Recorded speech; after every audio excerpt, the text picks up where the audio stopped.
Seu cérebro, a última fronteira de privacidade e emoções, está ameaçada. O meu nome é Júlio Ribeiro e no episódio de hoje nós vamos falar sobre a Neuralink, empresa que promete um aprimoramento humano.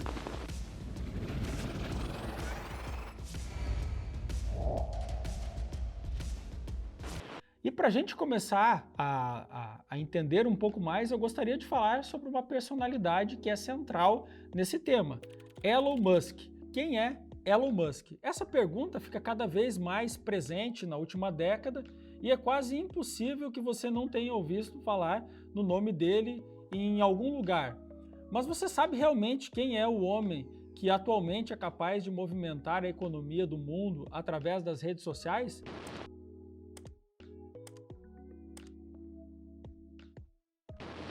Elon Musk é engenheiro industrial sul-africano, filho de uma modelo canadense, Mary Musk, e Elon Musk, ex-negociante de esmeralda sul-africano. Elon cresceu em Pretória, uma das 3 capitais da África do Sul. Ainda quando criança, ele ensinou a si mesmo como programar e, quando tinha apenas 12 anos, vendeu seu primeiro software, um jogo chamado Blaster, que foi vendido para uma revista por $500. Musk tornou-se um multimilionário no final dos anos 2000, quando, juntamente com seu irmão Kimball, vendeu sua empresa inicial de software chamada Zip2 para uma divisão da Compaq Computer. Então a gente vê aqui, que um sul-africano que saiu, de lá de Pretória, que foi para os Estados Unidos, que desenvolveu aí alguns aplicativos e desenvolveu aí algum software, melhor dizendo, que vendeu aí no início da sua vida, da sua carreira profissional, essa empresa chamada Zip2, por uma quantia significativa. Logo em seguida, ele reinvestiu esse capital, os $22 milhões, numa empresa chamada X.com, uma companhia que tinha como objetivo revolucionar a maneira como conhecemos as transações de dinheiro, atualmente conhecida como a PayPal. Isso mesmo, a PayPal. É resultado de uma criação do próprio Elon, no início dos seus primeiros negócios. Em 2002, a empresa foi adquirida pelo eBay e que fez com que Elon levasse para casa a quantia de $165 milhões. $165 milhões, hoje a gente olhando, é uma fortuna inimaginável. Mas nesse momento que eu estou gravando o vídeo, Elon já é o homem mais rico do mundo e nessa semana agora recente ele acabou de comprar $1,5 bilhão em Bitcoin. Então, os 165 milhões, que é uma excelente quantia, já ficou muito para trás e o homem hoje está voando, Aliás, ele está subindo como um foguete, que é uma das empresas que Elon também atua. Ele investiu no ramo de aeroespacial, na SpaceX, que graças aos seus projetos ambiciosos foi a primeira empresa a produzir um foguete nessa escala, capaz de pousar verticalmente. Ele fez um foguete que dá marcha ré, minha gente. Feito até então que não era possível e era de enorme desperdício de recursos, responsável por gastos bilionários. Ele também é um dos primeiros investidores da Tesla, uma empresa de carros elétricos e que agora é o diretor executivo da empresa. Ele mesmo define a Tesla como um catalisador do avanço da sustentabilidade. Sua lista de negócios não para por aí. Elon também é fundador da The Boring Company, uma empresa responsável por criar um sistema de túneis tridimensionais abaixo da cidade de Los Angeles. Ele afirma que o tempo que nós desperdiçamos no trânsito em meio a engarrafamentos nas grandes metrópoles é muito alto. E ele tem total razão, e com certeza esse projeto será um sucesso, obviamente, se os governantes permitirem e os impostos aí não forem muito altos para poder implementar essa tecnologia. Aqui no Brasil, aliás, daria muito certo essa empresa, que nós temos aí um trânsito caótico, terrível e que com certeza aceleraria muito o nosso trânsito aí, não é verdade? Mas onde é que se encaixa a Neuralink nisso tudo? Tudo teve início em 2016, quando Elon e mais 8 pessoas cofundaram a Neuralink, uma empresa de neurociência, de neurotecnologia, com o objetivo principal de resolver diversos problemas de lesões cerebrais e espinhais e compensar a capacidade perdida das pessoas, aprimorando nossas habilidades com apenas um simples dispositivo. Então, olha a ideia, né? Por exemplo, uma pessoa que teve uma lesão espinhal, cerebral, e que agora ela perdeu a fala, perdeu a audição, perdeu o movimento dos braços, das pernas, ele tem a proposta de compensar essas perdas através desse dispositivo que a empresa, então, criou. E ela teria, então, aí a pretensão de unir o nosso cérebro, né, com esses dispositivos através, né, de um implante cerebral. O fato é que quase todas as pessoas, com o tempo, elas vão perdendo as nossas capacidades, né, neurológicas, como, por exemplo, a perda de memória, a perda de audição, cegueira, paralisia, depressão, insônia, dor extrema, convulsões, ansiedade, vícios, derrames e outros danos cerebrais. Então surgiu a necessidade de criar um dispositivo geral capaz de resolver todos os tipos de problemas relacionados ao cérebro e à espinha. E o mais importante de tudo, um dispositivo que seja confiável e acessível e pequeno, né? Confiável, eu vou deixar para você responder essa questão, porque realmente, né, é o que a empresa coloca como confiável, mas nós vamos ver aqui um pouco mais à frente que nós temos alguns pontos para levantar aqui, algumas questões e que nós vamos discutir aqui abaixo na página de comentários. Se você, inclusive, quiser já ir fazendo algum comentário, sinta-se à vontade. Mas de que forma que esse dispositivo funciona? Bom, como nós conhecemos atualmente, o cérebro humano é uma rede de comunicação extraordinária que permite que você se mova, pense e sinta. Essa complexa rede conta com aproximadamente 86 bilhões de neurônios enviando e recebendo informações a todo momento. Desde o momento que você pensa até o momento em que você executa uma ação. Embora haja diferentes tipos de neurônios, eles geralmente possuem três partes. Dendritos, que são extensões muito ramificadas, responsáveis por receber os sinais químicos de outros neurônios. O corpo celular, que é a região onde está localizado o núcleo do neurônio, bem como a maior de suas organelas, o axônio, que é uma extensão responsável por transmitir os sinais para outras células, como o outro neurônio, glândulas ou músculo. Mas e como é feita essa comunicação de dados entre os neurônios? Para enviar e receber informações, os neurônios utilizam sinais elétricos que são enviados através das fendas sinápticas. Essas fendas são localizadas entre os neurônios, ou seja, o dispositivo usaria uma comunicação semelhante para poder ler e escrever dados no nosso cérebro através de um chip. Então, como que funciona? Quando eu penso, isso libera um impulso químico. Logo, abre-se canais, como por exemplo do sódio e do potássio, e eu penso, por exemplo, em mexer o meu braço, logo ele, né, envia esse sinal elétrico e que ele abre esses canais e através dessa movimentação eu recebo um impulso no meu músculo. Então essa é uma das formas de comunicação e a ideia aqui seria utilizar esse dispositivo para poder reproduzir esses mesmos sinais e através desses sinais você, por exemplo, movimentar um braço mecânico, você, por exemplo, se locomover através de um dispositivo, um carrinho ou até mesmo fazer uma conexão, né, com a sua smart home, mandando, por exemplo, através do pensamento, né, a lâmpada da sua casa acender, você conversar com a Alexa através do seu próprio cérebro. Mas vamos adiante aqui que essa discussão vai ficar quente logo mais. O primeiro protótipo apresentado pela Neuralink era composto por um dispositivo que ficava atrás da orelha, que possuía microconexão que iriam até o córtex para fazer a leitura específica e clara de impulsos neurais. O protótipo era um tanto quanto inconveniente, já que seria um dispositivo externo, tornando o gadget desconfortável e visível.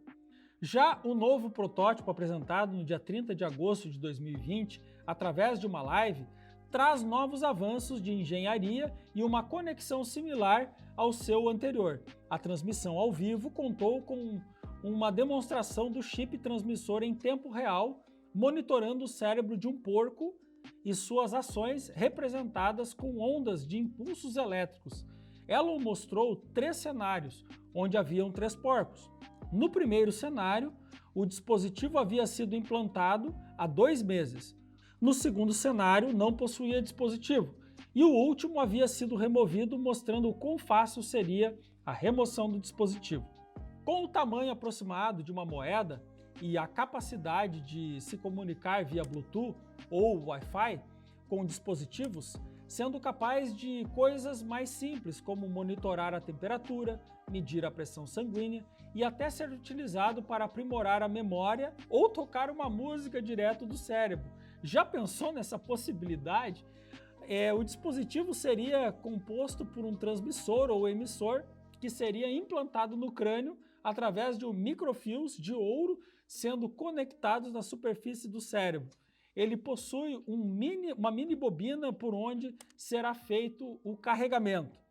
E só para você ter uma ideia de como que seria esse processo, basicamente, deixa eu pegar aqui para poder exemplificar.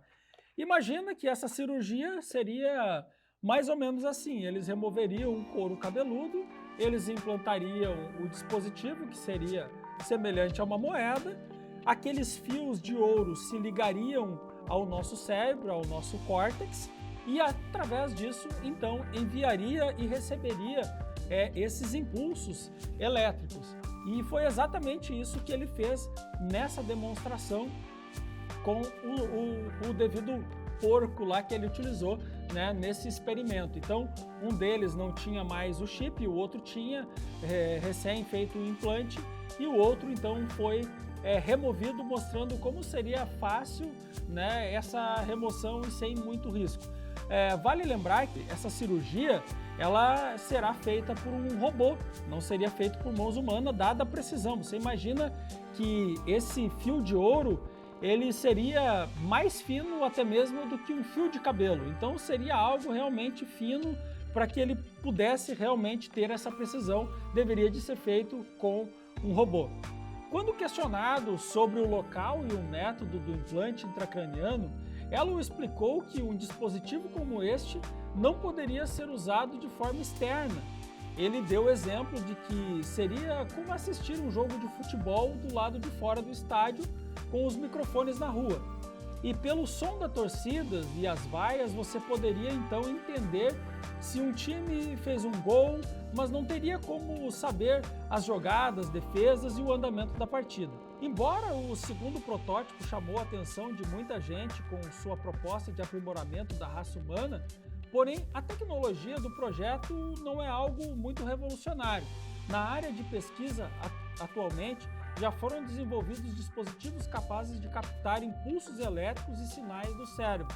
Talvez seu diferencial esteja na engenharia e acessibilidade, já que seus concorrentes são muito caros e desconfortáveis e grandes.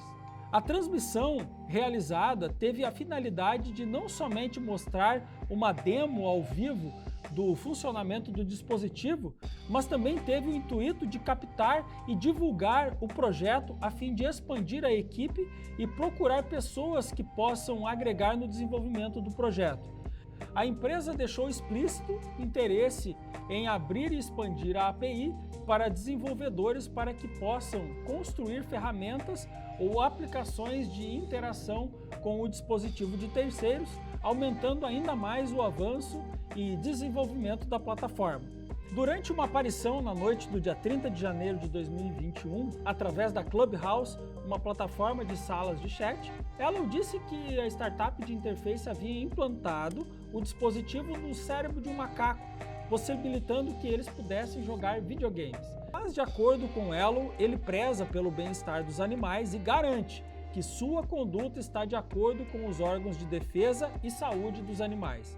Alguns neurocientistas argumentam que o potencial de uso indevido dessas tecnologias é tão grande que precisamos de leis renovadas e de direitos humanos, uma nova jurisprudência da mente para nos proteger. As tecnologias têm o potencial de interferir com direitos tão básicos que talvez nem pensemos neles como direitos, como nossas capacidades de determinar onde os nossos eus terminam e as máquinas começam. E após toda essa leitura e reflexão, eu gostaria de trazer aqui mais uma reflexão, né? Por um lado, nós temos então todo esse avanço tecnológico que promete aí para pessoas com deficiência, por exemplo, pessoas que precisam de um braço mecânico, de uma perna mecânica, ou até mesmo pessoas, né, que não têm como se locomover, tem hoje, né, uma esperança de, quem sabe, poder estar aí tendo os seus braços com uma precisão muito maior, tendo uma mobilidade, uma independência muito maior. Pessoas talvez que não tenham, pessoas que perderam a fala e que talvez vão poder estar interagindo aí com dispositivos de smart home, como por exemplo, mandando simplesmente tocar uma música simplesmente com um comando do cérebro, ou regulando a sua temperatura do ar-condicionado, ou até mesmo abrindo e fechando uma janela, abrindo e fechando uma porta, né? Então são várias situações que vai dar mais autonomia, principalmente para pessoas que sofrem com alguma deficiência. Então estaria dando muito mais autonomia para essas pessoas. Elas poderiam, pessoas que talvez, né, não tenham a condição de estar digitando talvez um texto, elas poderiam estar digitando diretamente do seu cérebro. Então nós vemos por esse lado um grande avanço que seria, obviamente, muito positivo.